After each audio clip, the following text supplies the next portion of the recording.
เนาะโถ่ผู้เก่งจนอันว่าสายตาจนชิเล่เลยพี่น้องไอ้ให้เพิ่นก็ได้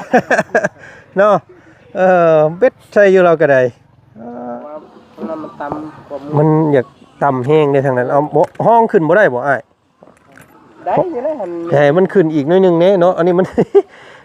ฝนขี้ดินน้อยเดียวนึงพี่น้องเอ้ยนี่ยันว่ามันต่ำโพดเนาะว้าวอุตส่าห์ซื้อบักสูงๆได้นี่เนาะ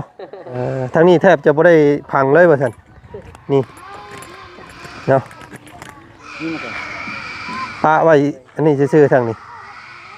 แต่ว่าทางนั้นขุดลายดีพี่น้องไอ้ทางนั้นเนาะจับระลับเทียงเข้าไปแล้วเนาะ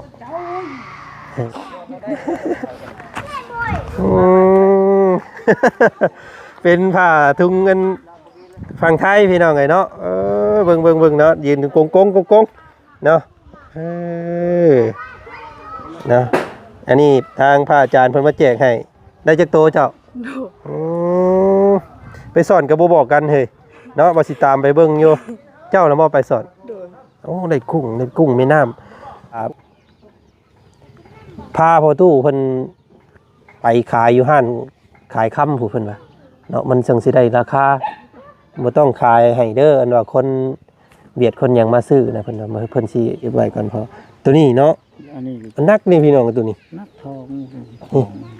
อ๋อถ้าว่าเป็นกะลัดนี่หลายกะลัดเติบได้พี่น้องเอ้ยเนาะมิดพี่เนาะนักแต่ว่านักเนาะแต่ว่ามันเป็นเหลื่อมๆเด้พี่น้องเอ้ยมันเป็นนี่เงียบลองขูดมันอยู่พอมันสิเป็นนี่ได้มันดำโอ้เบิ่งพอก่อน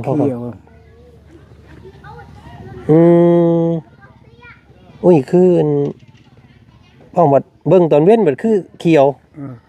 น้องบัดเบิ่งตอนนี้บัดคือ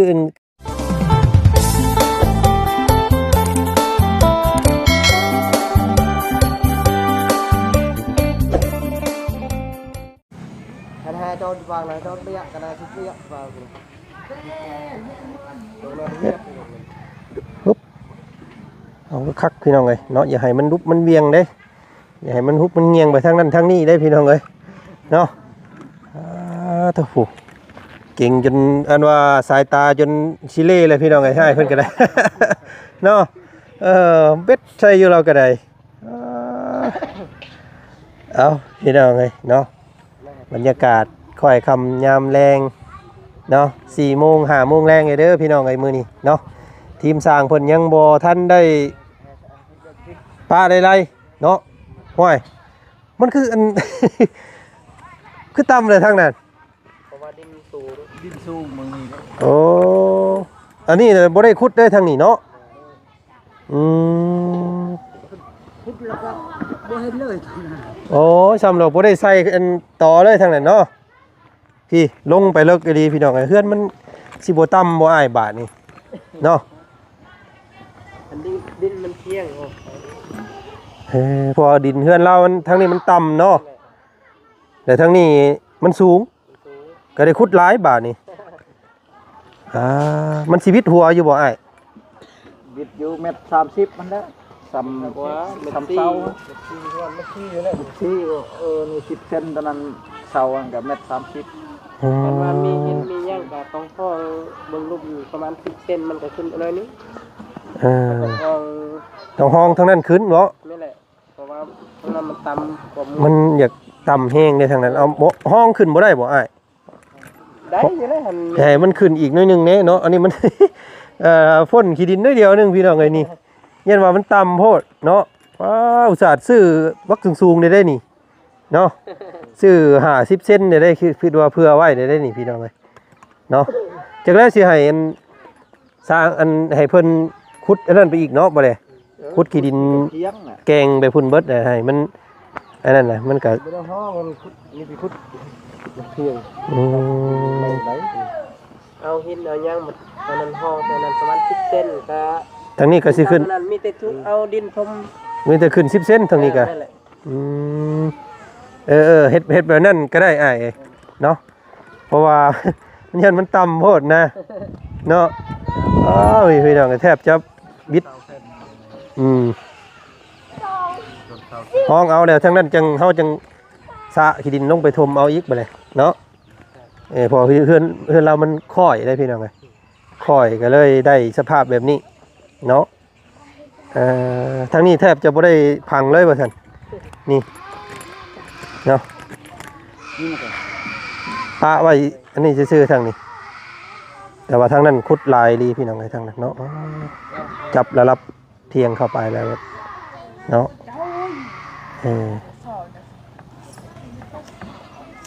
ถ้าเฮาขุดบัดน้ามันสิเข้าตารางเฮือนได้บัดนี้เนาะแม่นบ่ถ้าเฮาขุดลงมานี่มันสิเฮ็ดให้ตารางเฮือนเรานี่ใต้ถุนบ้านนี่มันต่ำอันนี้เวลาฝนตกนี่มันก็สิไหลเข้าเฮือนเนาะน้ำมันนะนี่แต่เนาะเอาขึ้นอีกนิดนึงอันนี้ก็เอาอีหยังห้องอีกนิดนึงโอ้เพราะว่ามันค่อยลงพุ่นได้พี่น้องเลยเนาะมันค่อยลงไปทางเซ่พวกเนาะมันก็เลยได้ประมาณนี้กับชีวิตหัวอยู่แล้วว่าเนาะพอดีวิทย์อยู่หัวเนาะใครอยู่รถคำวิทย์หัวใครอยู่ยัน น้องบุตรแบบคนสูงครับเนาะลูกกันให้กว่าลูกครึ่งพลังก็เลยย่านบ่หัวเพิ่นโบวิทอันว่าอันนั้นนะพี่น้องเลยเนาะให้อ้ายเพิ่นจับระดับนั่นก่อนเพิ่นใส่ระบบแบบใดอันนี้พี่น้องเลยเนาะบ่ได้ใส่อันนั้นบ่สายน้ำใส่อยู่เนาะจับระดับน้ำเที่ยงเบิดมืออยู่นี่เนาะ บ่ได้อันนั้นเลยพี่น้องเลยเขาได้ไปแล้วขุดลงลึกเด้นี่เนาะ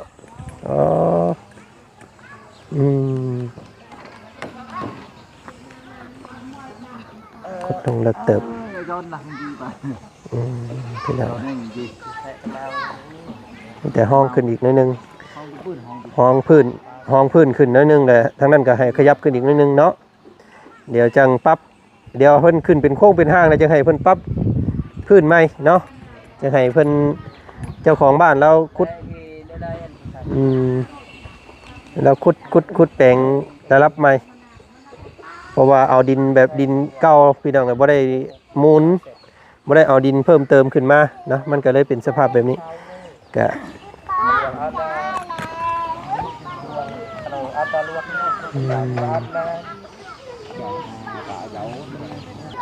ใช่ตะเมาคือเมื่อยจอนทับชาวเชฟหนึ่งเมื่อยเบิดมือมื้อนี้เนาะสร้างเนาะเบิดมือเบิดเว้นได้เนาะได้ซำนี้มื้ออื่นอีกเบิดมืออีกเนาะปรับระดับให้ได้แล้วก็จับระดับความเที่ยงไว้ก่อนเดี๋ยวมื้อวันศุกร์พี่น้องเด้อวันศุกร์เฮามีนัดกันยอเนาะยอเสาเอกเสาโทเพิ่นว่าเนาะมื้อดีมื้องามช่วงเช้าๆ 7:00 น 8:00 นบ่ให้กาย 9:00 นเนาะสิมีการยุกยอเฮือนน้องเพิ่นเด้อมาเอิกน้ำกันเด้อพี่น้องเอ้ยเนาะ งามเนาะแบบบ้านน้องบุษบาติดตามเบิ่งน้ำกันอีกพี่น้องเอ้ยเนาะมีโดยว่ามือแรงนี่แล้วสินอนใช้ระบาดนี่พี่น้องเนาะปิวเพิ่งเริงอยู่ทางพี่เนาะสบายดีเนาะสบายดีพ่อว่ายน้องเพิ่นโอ้ใส่ผ้าถุงบ่มื้อนี้เอามาจะใช้นี่อ๋อตัวเพิ่นแจกให้นี่บ่เสื้อกระแม่นบ่อ๋อขึ้นมาก็ยึงมึงอยู่ ก็ยึงมึงอยู่หั่น โอ้โมเมนต์สิ้นใช่นี่โอ้เป็นอันนี้เนาะสิพี่มายืนพี่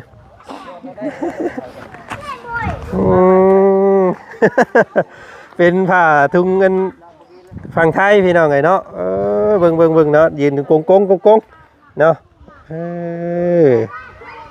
เนาะอันนี้ทางพระอาจารย์เพิ่นมาแจกให้ได้จักโตเจ้า2-3 โตได้สัก 2-3 โตพู่ได้หลายอยู่เด้เจ้าก็ได้เนาะพี่น้องเนาะ มันเอาเข้ากับคนโลดพี่น้องเอ้ยเนาะได้ตัวใดอีกเนี่ยเจ้าได้ผ่าเอี่ยมผ่านั้นส่งเอี่ยมก็ได้เนาะมื้อหน้าเบิ่งอันนุ่งส่งเอี่ยมให้เบิ่งเด้อมื้อนี้นุ่งบ้าพี่น้องเอ้ยอาบน้ำแล้วมื้อนี้อาบแล้วหักมาแต่สอนโอ้หักมาแต่สอนได้ยังกินแรงใช้เบิ่งอยู่อันนี้หมุงจูไผแล้วเนาะฮึบ โอ้นี่บ่อาหารแรงนี่อืมไปสอนก็บ่บอกกันเฮ้ยเนาะบ่สิตามไปเบิ่งอยู่เจ้าน่ะบ่ไปสอนโอ้ได้กุ้งแม่น้ำกุ้งโอ้โตใหญ่ๆทำนี่พี่น้องเนาะเอาไว้กินแรงเด้อมื้อหน้าพาไปเบิ่งสอนแน่เนาะ ตู้พ่อพอสินอนใช้เฉมแรงมาพี่เนาะบ่พ่อห่วยมันคือปิวไปสินี่ใช้อัน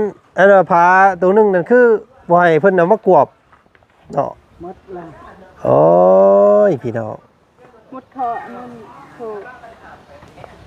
อันตัวที่ห้องหามอันนั้นได้ไปทางใดล่ะตัวที่ว่าห้องหามมาเป็นเพื่องนั้นมันเป็นสังกะสีนะเนาะเอ้าเพิ่นเอาไปทางใดล่ะเจ้าอันโอ้เจ้าแกะออกแล้วบ่อืมผ่าบัตรก็มีซำนี้ที่พ่อโอ้พี่น้องเอ้ยเนาะเดี๋ยวเสมอ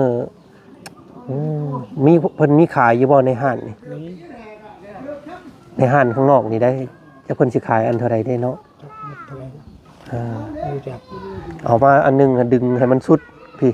ดึงลงให้มันสุดดึงให้มันสุด2 พัง2 พายแต่เจ้านอนอยู่ข้างในยังสิขายอยู่เนาะอันนี้มันบ่ได้นี่พี่น้องเอ้ยนอนมื้อแรงไปสิโอ้ตายโลดเนาะหนาวซ้ำเนาะน้องวุฒิน้องวุฒิไปซื้อเด้อเดี๋ยวอ้ายสิเอาเงินให้เนาะอยู่ห้านค้านี่มันมีบ่มีอยู่นอก เคยซื้อแต่เก่าเท่าใดก็มัน3 เม็ดพี่น้อง4 เม็ดมันก็บ่ได้แพงปานใดเนาะประมาณแสนนี่แหละแสน2 แสนนี่แหละเนาะเดี๋ยวอาจารย์สิให้2 แสนเลยเด้อเราบ่ได้ซื้อมาเมื่อกี้นี่คิดว่าเพิ่นเอาสังกะสีเนาะนี่สิให้น้องบุตรอันว่าอันนั้นใส่เบิ่งก่อนพี่น้องเอ้ยมันหมุนมาแหละเนาะมีแต่เจ้าไปแหละเอามาดึงลง2 พัง2 พายสิโดดแล้วก็เอาอีหยังมามัดให้มันแน่นกับอันนี้เอาตัวนี้เฮ็ดตอนนั้นเฮ็ดพามันเฮ็ดพาแล้วเป็นด้านหน้าแต่ว่าตัวนี้มันแน่นแล้วอันนี้เนาะแน่นแล้วเอาตัวนั้นขังทั้งหลังจงแต่ทางเข้าทางเดียวนี่เนาะให้มันกวมบ่โลดเอาตัว4 เม็ดแล้วเด้อน้องบุตรเด้อ4 เม็ดเอาตัวใหญ่ๆโลดเนาะไอ้เอาเงินให้เนาะไปซื้ออันนั้นเอาไว้ซื้อผ้าวัดพี่น้องเอ้ยมาขังแล้วมาดึงเดี๋ยวมื้ออื่นสิมาเบิ่งใหม่ว่าสิเจ้าสิเฮ็ดแบบใดมันสิแน่นอยู่บ่มันโมเมนต์ว่านอนมือ2 มื้อเด้มันหึงเติบได้พอเว้ยเดือนพุ่นละเนาะเพื่อเฮือนสิแล้วอุปกรณ์ก็ ยังบ่ครบซ้ำพี่น้องเอ้ยยังขาดสังกะสีเนาะกับผ้าไม้เสื้อล่าก็สิเกือบเป็น100พุ่นบ่จัก100ปลาย120 130แผ่นพุ่นเลยพี่น้องเอ้ยสาเฮ็ดเฮือนน้องไม้น้องทายเนาะแผ่นหนึ่งแผ่นละแสนเดี๋ยวนี้พี่น้องเนาะก็ประมาณ10 กว่าล้านพุ่นแหละเนาะเฉพาะอันไม่มือจนโผเฉพาะผ้าไม้เสื้อล่านะเนาะแล้วก็สังกะสีอีกสังกะสีนี่ก็สิตกอยู่ประมาณ7เนาะ7 ล้าน8 ล้านพุ่นแหละเคยซื้อแต่เก่านะเนาะแต่ว่าตอนนี้นั่นรวมกันได้นี่คือสิพอแต่ค่าสร้างแล้วก็สิได้พวกบานประตูกับใบประตูนี่สิได้อยู่เนาะสิยังแต่ตัวผาบาดนี้พี่น้องเนาะกับไม้บางตัวกับบ่พอเพิ่นว่าคอยแล้วลูกเอ้ยคอยนั่นแหละจังว่าคอยเป็นคอยไปเนาะคอยเฮ็ดไปนำนั่นแหละพวกลูกก็มีค่าสร้างแล้วก็มีแฮงอยู่ดอกพี่น้องเพราะว่าสำคัญสุดๆก็คือค่าสร้างเนาะถ้าสร้างเพิ่นบ่มีค่าสร้างนี่โอ้ยบ่กล้าเฮ็ดก่อนเด้อพี่น้องเอ้ยอันนี้เฮายังว่าเวลามันเบิดงบเนาะยังว่าเฮาให้อันสร้างเพิ่นแล้วก็เวลามีอุปกรณ์มาเพิ่มเฮาก็สิเอิ้นเพิ่นนะค่าช่างเขาปลุกมือบนฉุกให้ปลุกแล้วตามเขา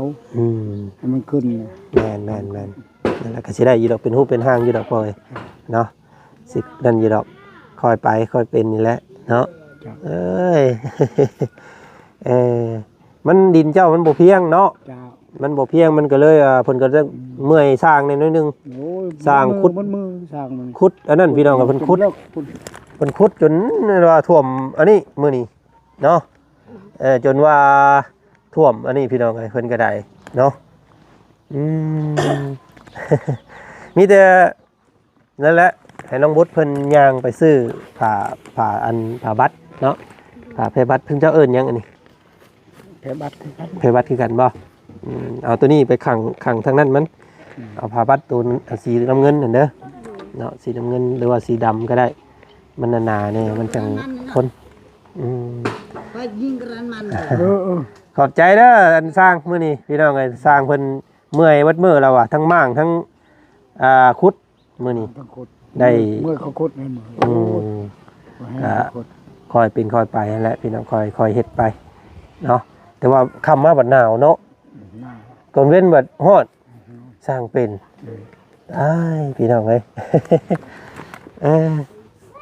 น้องบุตรเงินน้ำกระตนกระโตมีเท่าไหร่เจ้าบ่มีจะกีบเลยเงินพ่อแม่ใจดีเพิ่นเอาให้ก็เบิดแล้ว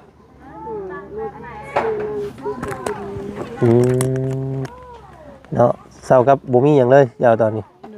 ตัวพ่อได้ใช่พ่อให้แตกพอบ่ได้เฮ็ดหยังบ่ติดโตเลยบ่มีจะกีบเลยนี่จะกีบโอ้พี่น้องเอ้ยเนาะแสดงว่าแต่ละมื้อแต่ละวันนี่ก็อยู่นั่นเนาะอยู่น้ำเพื่อนน้ำซานอยู่น้ำอันนี้ซื่อๆนะเนาะจักสิเอามาได้ใช้เนาะบ่ได้กันเนาะมีแห้งมีเรือไปรับจ้างเขาไปก็บ่ได้พอตาก็บ่เห็นครับตีนก็มึนนี่ก็มึนหมดตีนมือนี่ก็มึนมันฮ้อนหมดอันนี้ก็ฮ้อนนี่ก็ฮ้อนจักปีเลยนะเจ้านะจักปีเลย68บ่พี่น้องไงเนาะมื้อเช้านี่พี่น้องไงเนาะหลังจากที่ว่าวจันทร์ลงคลิปตัวที่ว่าพ่อของดีน้ำเพื่อนที่ว่าพ่อเพิ่นมันตกเหียนะพ่อเนาะมีป้าลุงเพิ่นคอมเมนต์มาหลายๆเด้เพิ่นว่าอุ้ยว่าวจันทร์น่ะไปเอิ้นเพชร เพิ่นว่ามันบ่แม่นเพชรเนาะบ่แม่นเพชรบ่แม่นคำแต่มันเป็นยกเพิ่นว่ายกเขียวเนาะคนจีนเพิ่นสิมักซื้อตัวนี้เป็นยกเป็นอาจารย์จับเบิ่งมื้อเช้านี่นักๆได้พี่น้องเนาะก็สิหลายกระดาษเติบเด้เนาะถ้ามันเป็นของแท้นี่เพิ่นว่าหลายเงินอยู่หลายล้านอยู่เพิ่นว่าเพราะเนาะอันนี้ลูกขอถามเนี่ยอันพอเอามาใส่เก็บอยู่ใส่เก็บตามหากินนั่นแหละเก็บตามน้ำอยู่น้ำบ่อยู่น้ำอยู่เพื่อน้ำอยู่ในเซ่นี่บ่พอนี่แหละไปใช้เบ็ดไปเห็นไปนี่ได้คือว่าจังเก็บมาเก็บก็คือมันออกเรื่องขูดเอาโอ้ไปเดียวๆบ้างเลยโอ้มันคือเดืองแท้เนาะว่าซั่นเนาะก็เลยเก็บเอาบัดนี้เก็บโอ้ยตอนเวียดชื่อนี่พอหาบ่ได้ครับจักอยู่ใส่ลืมบ่นไว้แต่ก่อนนั้นเวียดหาอันคนเวียดหาซื้อบ่โอ้มีอันผู้เพิ่นมีความรู้เรื่องทางนี้พี่น้องเนาะเพิ่นเบิ่งแล้วก็เพิ่นว่าไปเนาะมันเป็นยกเพิ่นว่าเนาะยกเขียวเพิ่นเอิ้นน่ะเนาะเวลาเพิ่นไปเจียจะในเป็นรูปเนาะเป็นรูปประพันธ์เลยมันก็สิเหลื่อมงามเนาะขายได้หลายเพิ่นว่าพี่น้องเอ้ยเนาะแต่ว่าพ่อเก็บอยู่ในเซ่ในอย่างนี้เนาะนี่ได้ไปหากินใช้มองเท่ากับตอนนี้นั่นสิเป็นติดมือติดตัวของพ่อนี่สิมีแต่สมบัติตัวนี้แหละพี่น้องเนาะที่ว่าในตนในตัวแล้วนะเงินคำบ่มีจักดิสิมีแต่ก็มีแต่2อย่างนี้แหละเนาะบ่ได้เป็นทุนเจ้าเนาะทุนกับพ่อบ่ฮู้จักแหละจักทุนใดก็บ่ฮู้จักใส่นั่นแหละเพิ่นว่าจันว่าซั่นเนาะมีคอมเมนต์อยู่ว่าพาพ่อตู้เพิ่นไปขายอยู่ห้านขายค่ำผู้เพิ่นว่าเนาะมันจังสิได้ราคาบ่ต้องขายให้เด้ออันว่า เบียดคนยังมาซื้อนะเพิ่นว่าเพิ่นสิโกงราคาเอาเนาะตัวนี้อยู่ใส่พอเบิ่งอีกเทื่อนึงอยู่หั่นเนาะเพิ่นจักปีแล้วเก็บมานี่ โอ้ยเฮิงเลย แต่ล้นได้จนเราลืมเนาะลืมหม่องไว้เบิ่งอันให้พี่ให้น้องเพิ่นเบิ่งอีกก่อนพี่น้องอันตัวนี้เด้เนาะ ตัวนี้นี่ผมเป็นหยังนี่ เบิ่งอยู่หั่น คอนี่ ขออนุญาตเด้อเนาะโอ๊ย เบา เบาตัวนี้เนาะ อืม อันนี้มันเป็นหยังพออันนี้ ก็ใช้แคนใช้นั่นเขาใช้คอ เป็นหินบ่ บ่แม่นหินยางหิวจางใช่ไหม อ๋ออันนี้บ่แม่นเนี่ยเนาะคิดว่าตัวนี้ก็แม่นอันนี้บ่แม่นพี่น้องตัวนี้เนาะอันนี้เก็บไว้ก่อนพอตัวนี้เนาะ อันนี้ มันนักนี่พี่น้องตัวนี้ นักทอง อ๋อถ้าว่าเป็นกะลัดนี่หลายกะลัดเติบได้พี่น้องเลยเนาะมิดพี่เนาะนักแต่ว่านักเนาะแต่ว่ามันเป็นเหลื่อมๆเลยพี่น้องเลย มันเป็น นิ่มยับนิ่มยับนิ่มยับ ขูดมันก็เลือกเอาผ้าขูดกับเรื่อง เอาผ้าขูดเบิ่งนี่กระเดืองบ่เอาผ้ามาเบิ่งอยู่ ทรงซีเมนต์นั่นคำทรงซีเมนต์อีหยังสักอย่างแต่เบิ่งนี่บ่จันคิดว่ายกเนาะยกเขียวนักเด้อพี่น้องหอยเป็นขีดพุ่นได้นี่คำเฮาสร้างเบิ่งนี่ลองขูดมันอยู่เพาะมันสิเป็นยังไง มันดำ โอ้เบิ่งพอก่อน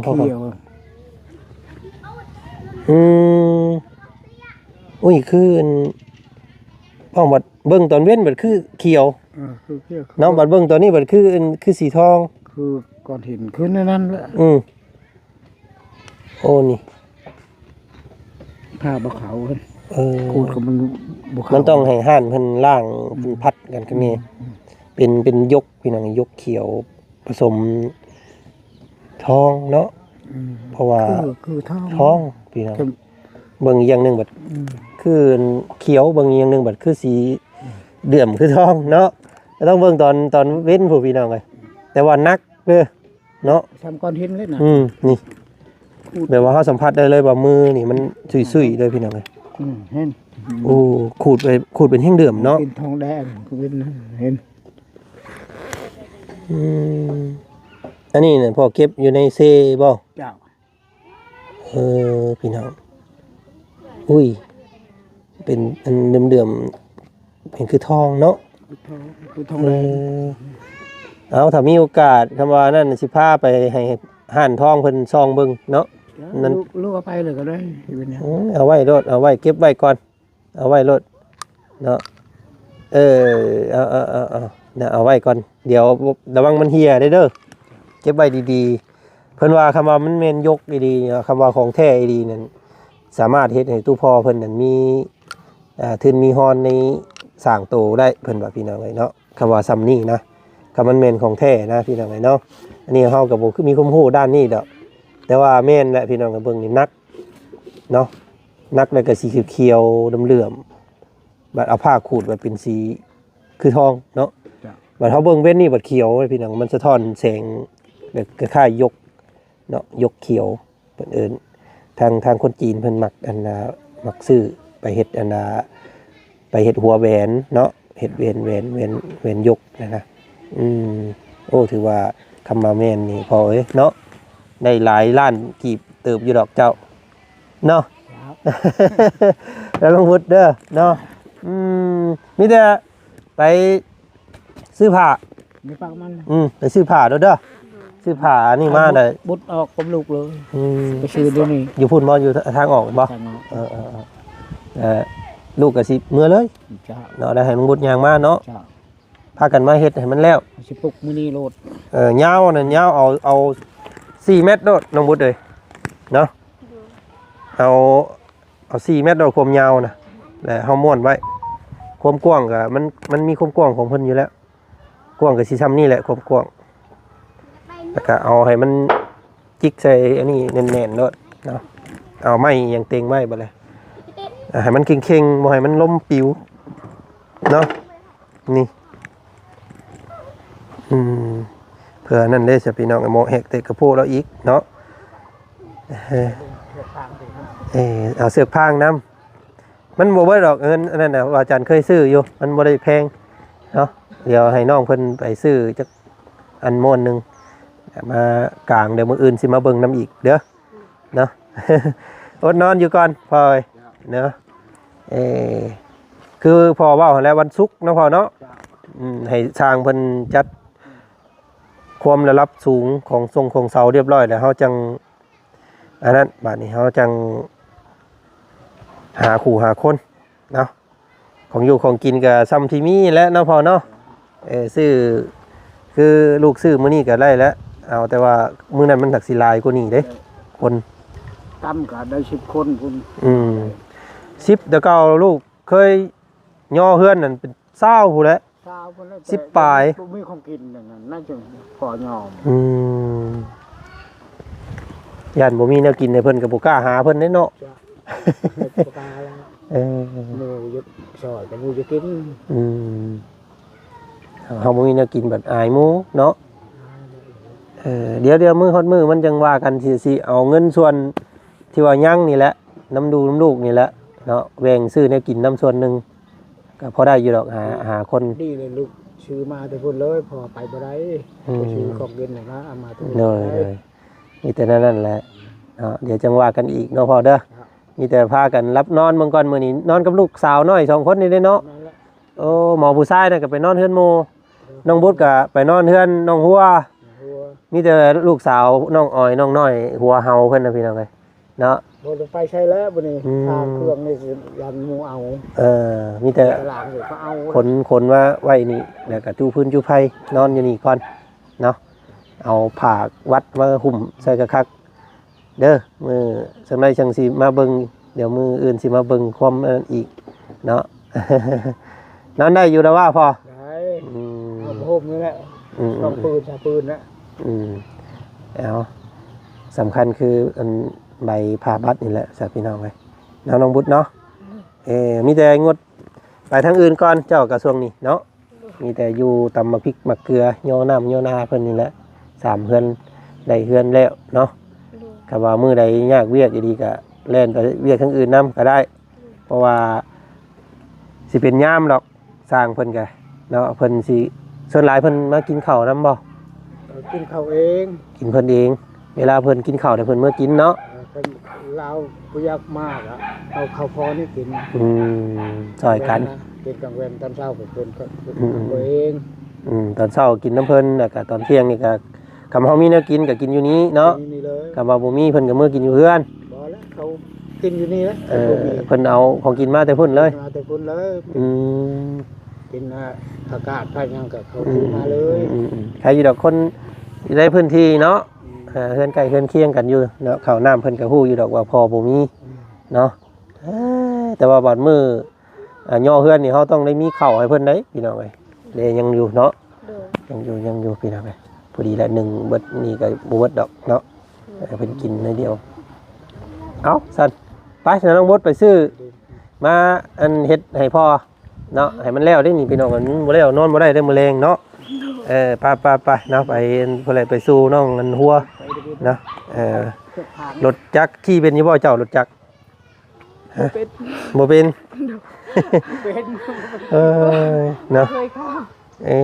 จะจังบ่มีรถล้างน้ำหมู่นั่นเนาะโอ้ยตายหมอนี่พี่น้องเอ้ย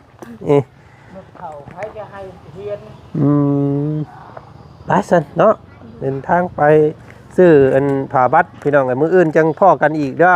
มื้ออื่นเดี๋ยวสิเข้ามาเบิ่งช่วงเช้าพี่น้องเอ้ยเนาะให้สร้างเพิ่นปรับระดับดินเนาะเพิ่นขุดแล้วก็ให้เพิ่นปรับพี่น้องสระเพราะว่าประตูเพิ่นก็เฮ็ดบ่ได้โอ้พี่น้องเอ้ยเนาะแต่ว่าเฮือนนี่ก็สิอยากต่ำหน่อยนึงสิประมาณเฮือนน้องต้นกล้าเด้อพี่น้องเนาะสิประมาณนั้นเพราะว่าเพิ่นขุดลงหลายนี่ลงลายขึ้นเบอร์คุดนี่คำบุคุดนี่สูง เวทดูนี่ทำนี่ นั่นนี่มันว่ามันพุ่นนะพี่น้องเลยเนาะคำบุคุดแบบมันบ่ได้มันบ่เพียงเด้มันบ่เตียงเพิ่นต้องจับระดับให้มันซ้ำกันนะ คุดลึกให้ได้40เซนเอาบ่เป็นหยังก็เนาะได้อยู่ดอกเพราะว่ามันก็สูงเติบอยู่เด้นั่นครับพี่น้องเอ้ยตารางเฮือนเนาะไปซะพี่น้องขอตัว ลำลาก่อนคลิปนี้ทางบ่จันก็เอาเงินให้น้องเพิ่นไว้ซื้ออันว่าผ้าบัตรเนาะนี่อันนี้ก็40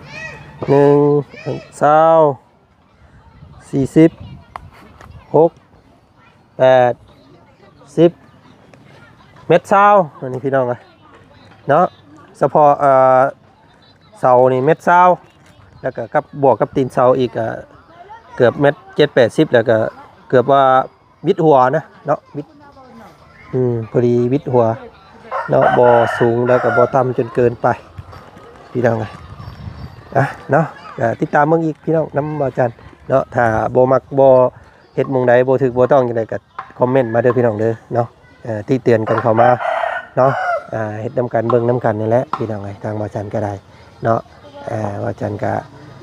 ในนามเป็นสะพานบุญเนาะคนหนึงเนาะช่องทางน้อยพี่น้องเนาะก็ฝากพ่อแม่พี่น้องติดตามเด้อพี่น้องเนาะซอยกันเบิดสุขสุขคนเนาะขอบคุณขอบใจหลายๆมื้อนี้พี่น้องสบายดีสวัสดีเนาะเบิดสุขสุขคนมื้อน้องหาหมู่พักหมู่เช้ากันมื้อนี้เนาะเจอกันใหม่ไปแล้ว